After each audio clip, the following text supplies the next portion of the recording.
life where my faith and my family have given me a value system based on serving God and sharing His love. As I have shared with the Daytona Leadership alumni, I grew over time to embrace the values best described by what Robert Greenleaf calls servant leadership.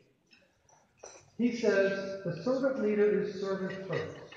It begins with the natural feeling that one wants to serve. And to ask yourself, do those served grow as persons?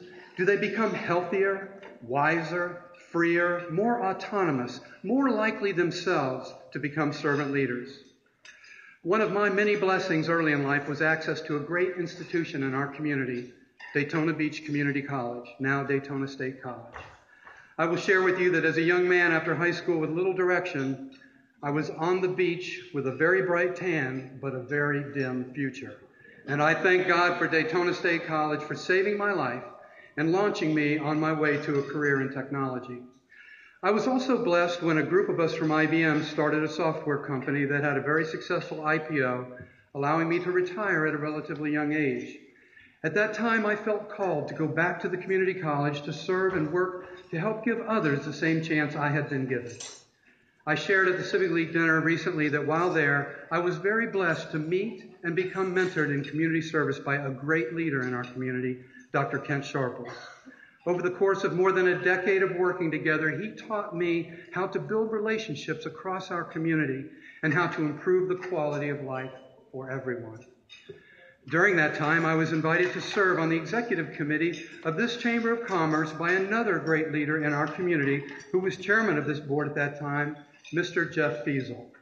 I will be forever grateful that he and his leadership team later invited me to serve at our community-owned hospital, Halifax Health. Although I had worked over a decade right next door to this amazing place, I had no idea just how special it is. It is our only hospital that is actually owned by this community, governed by a dedicated group of outstanding leaders that live in this community and that volunteer to serve on its board of commissioners. And under Mr. Fiesel's leadership are over 4,000 of the most passionate and dedicated team members of any organization with which I've served.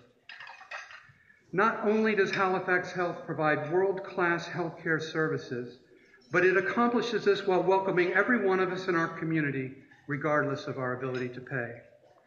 And I can tell you from personal experience, quietly, every day, heroic deeds are performed by real-life superheroes at Halifax Health, even though you seldom hear about it.